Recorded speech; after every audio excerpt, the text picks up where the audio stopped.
I never thought I'd be that guy, the one who shows up to Christmas with a trunk full of gifts, only to be treated like the forgotten mailman. But here we are. My name's Mark, I'm 35, and until recently, I was the guy who kept the lights on in a house I didn't even live in.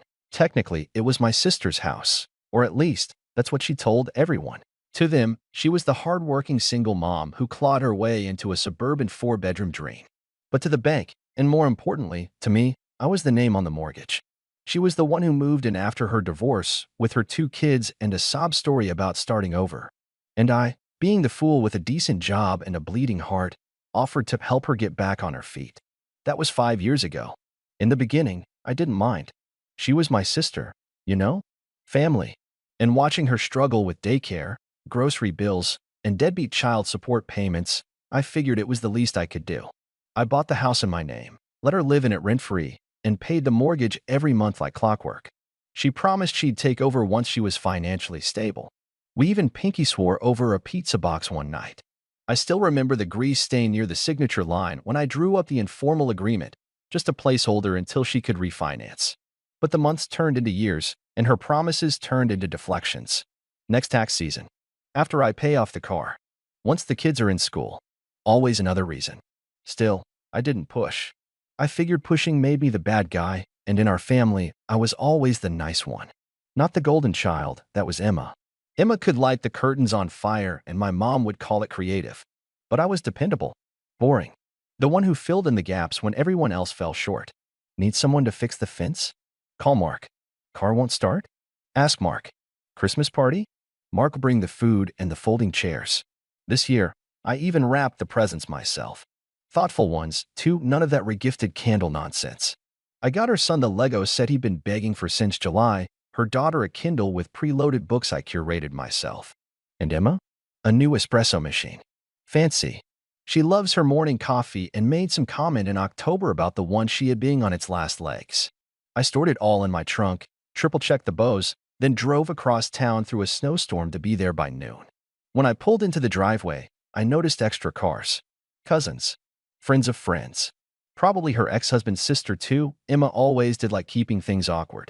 I knocked and let myself in, like always. The front room was full of people, lights twinkling, someone already carving the ham. Emma was standing by the tree in a deep green sweater, a glass of wine in one hand and her phone in the other. She looked up, blinked like I was a glitch in her system, and then smiled. But it wasn't the kind of smile you get when someone's glad you're there. It was small, tight. "Oh," she said, brushing past me to grab something off the counter. "Hey, didn't realize you were coming." That stung. We always did Christmas together. Every year since we were kids. Even after Dad passed, even after she moved into the house, I made sure of it. She didn't invite me this year, sure, but I assumed that was just oversight. Families get busy, right? "I brought gifts," I said, holding up the bags in my hand. "Thought I'd drop them off and say hi." She smiled again, this time wider, almost rehearsed. "That's sweet of you," she said, glancing toward the kitchen. Then, louder, to no one in particular. "This year's just for real family, though." The words hit me like a sucker punch. At first, I thought I misheard. Then I looked around the room. No one else reacted. No gasps. No awkward silences. Just chatter and laughter. I stood there, gifts in hand, like the kid picked last in gym class. Emma turned to walk away, and I started toward the door. My feet felt heavier with every step. I didn't want to make a scene.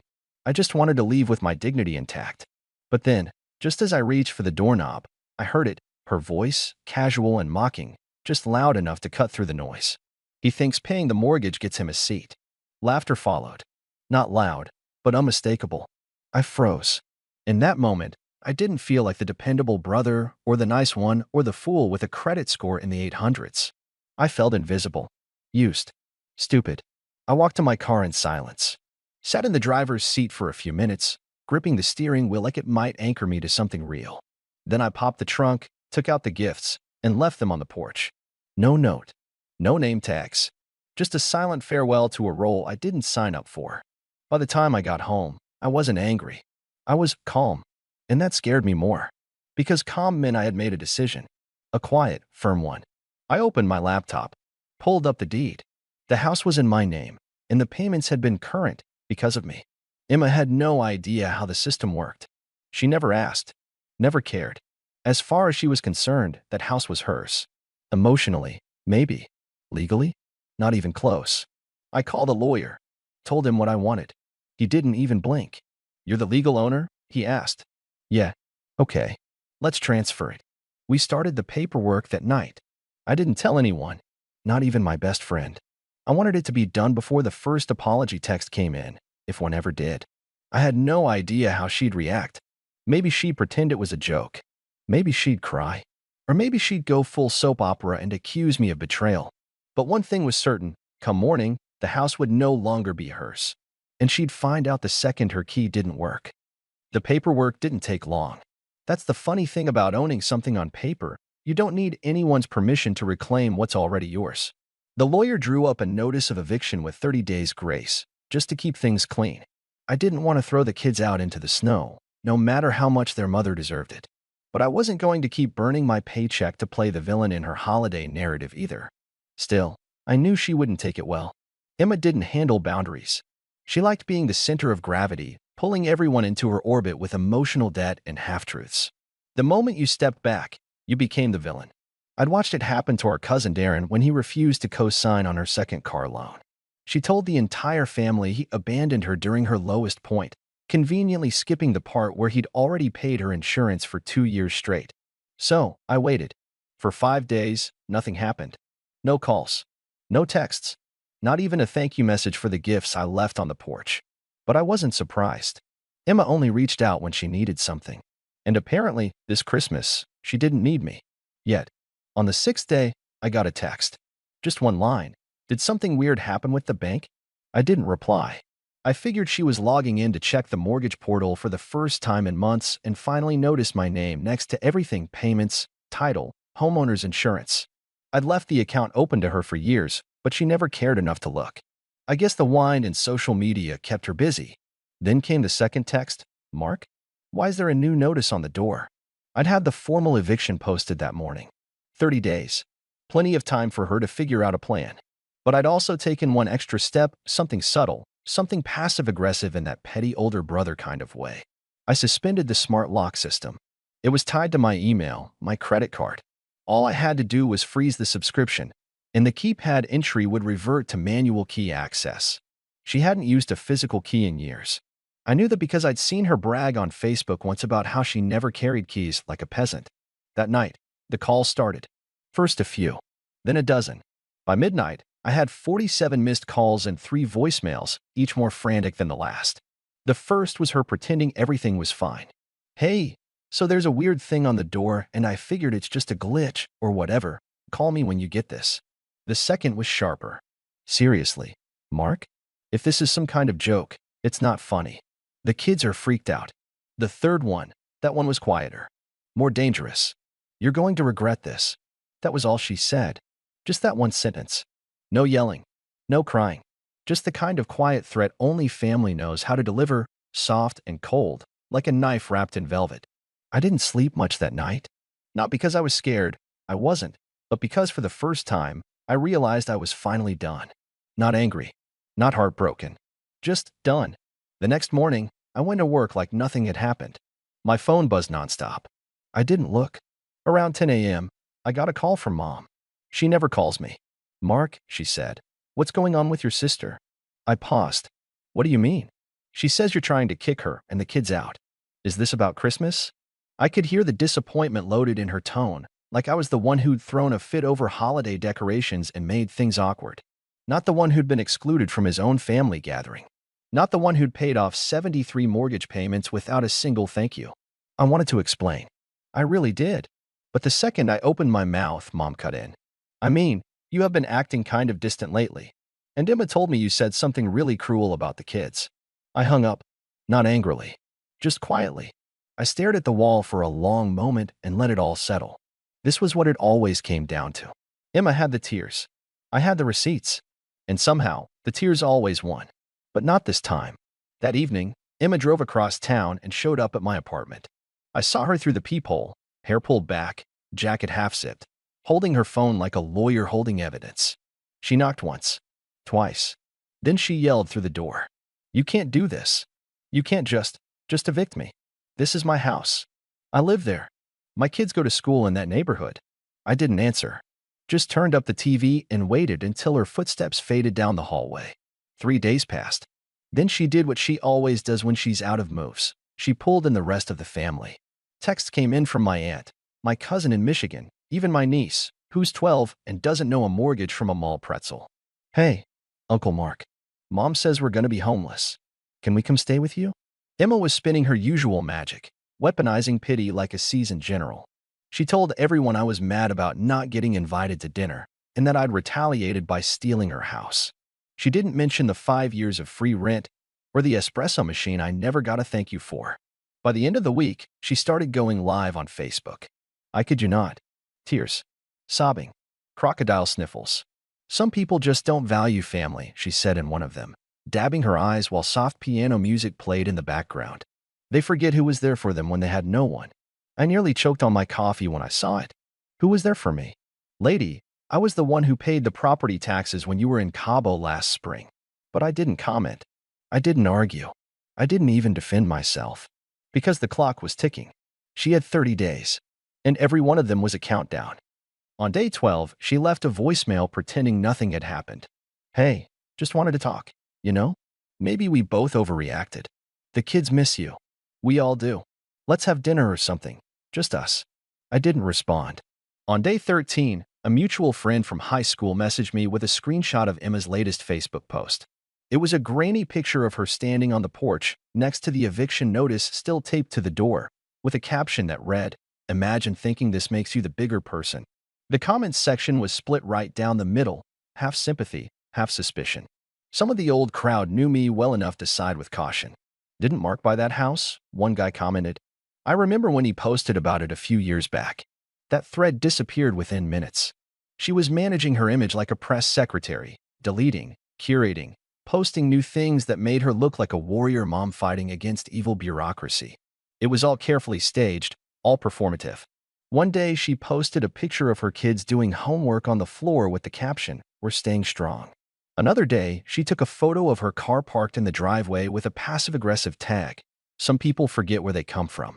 I watched it all like it was a bad reality show, and I already knew the finale. But what bothered me wasn't the lies. I'd come to expect those from Emma. What bothered me was how effortlessly people believed her. How easily you could rewrite the past if you just had enough crying selfies and vague quotes about betrayal. No one asked about the bank records. No one saw the receipts. No one cared about the years I kept the roof over her head while she found herself in yoga retreats and candle-making classes. It was around that time I started keeping a folder. Just for myself.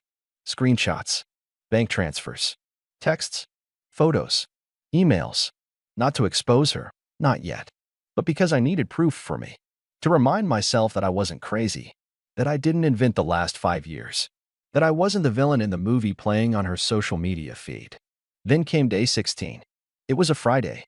I had just gotten home from work, threw off my shoes, and settled into the couch when my building's intercom buzzed. I ignored it. It buzzed again. Then a third time. I walked over and pressed the button. Yes, it's me, she said. Her voice was too calm. That made me nervous. I'm not doing this, Emma. Just open the door. I'm not doing this. She sighed. Okay. Then I'll wait out here. Hope your neighbors don't mind. And she did. She stood in the lobby for almost an hour. I could see her through the security cam feed on my phone, arms crossed, pacing in short little loops like a caged animal. Occasionally looking up, daring the camera to blink. She had that same look she used to give Mom when she was grounded as a teenager. That you will break before I do look. But I didn't. Eventually, she left. Later that night, I got a text. No words. Just a photo. It was the espresso machine I bought her. Smashed on the driveway. The next morning, I found out she had changed the Wi-Fi name in the house to Mark is a heartless troll and disconnected the Nest thermostat. She didn't have access to the app, of course, but I guess she figured out which breaker controlled the router and decided to make a statement. I didn't flinch. I let it ride. On day 21, she posted a video of her kids sitting on their front steps with backpacks on, looking confused and sad. Caption, "The countdown begins. #homeless by Christmas." The thing that killed me wasn't that she filmed it. It was that she made them pose. I could tell. The boy kept glancing at the camera, waiting for the cue to look solemn. The girl was biting her lip like she wanted to ask when they were allowed to smile again. It was a performance, one they didn't understand. And maybe that's what finally broke something in me. Not pity, resolve. I called my lawyer and asked what more I needed to do to make sure the transition went clean. He told me everything was filed. The final notice would be posted in 5 days. After that, she had a week to vacate. Can she stall it? I asked. Only if she files a formal dispute or tries to claim tenancy under some loophole. But given the fact that you own the property and she pays no rent or utilities, no.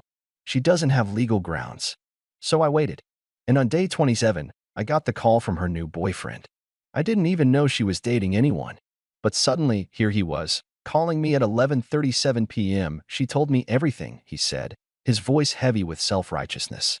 And honestly, man to man, you're acting like a real piece of work. I almost laughed. Man to man. She's your sister, dude. Those kids look up to you. And you're really gonna make them move right before the holidays. I paused. I gave her 5 years, I said. You've known her 5 weeks. There was silence on the other end. Then, you'll regret this. Same threat. Different voice. The next day, the police were called. But not by me. Emma had filed a wellness check on me, claiming she was worried about my mental health and that I'd been making erratic decisions. I let the officers in, showed them the eviction paperwork, the mortgage records, the messages. They left apologetically. She said you'd been threatening her, one officer said, clearly uncomfortable. I showed him the texts, the voicemail, the smashed espresso machine. He nodded and left. By now, I was used to the pattern. Lie, deflect, escalate. What she didn't realize was that I was done playing defense. In 3 days, the final notice would go up. And in 5, she'd be out. It was a Tuesday morning, day 30. Overcast sky. Light rain. I stood in the parking lot across the street from the house I'd paid for and watched the process unfold through the windshield of my car. Heat on low, coffee in hand. I wasn't hiding. I just didn't want her to see me and start performing again. Emma was a spotlight addict. Even in crisis, she needed an audience. The sheriff's deputy was professional, calm, and, thankfully, not interested in drama. He knocked twice, waited, then called it in. Subject is present, I heard faintly through the cracked window. Serving final notice. Emma answered the door in her pink robe and thick eyeliner like it was any other day. I saw her freeze. Say something with her hands waving in that dramatic way of hers. Then, like clockwork, the boyfriend stepped out from behind her, still shirtless. They tried to stall, tried to reason, tried to twist the narrative one last time. But the law doesn't run on emotions. It runs on paper. And all the papers said the same thing. The house wasn't hers. Never was. The deputy gave her 48 hours to vacate. 2 days. No more extensions.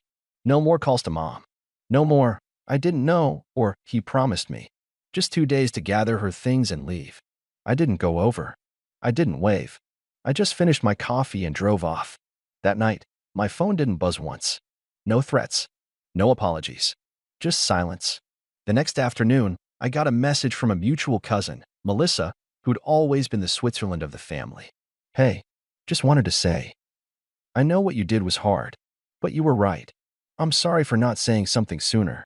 I stared at that message longer than I expected.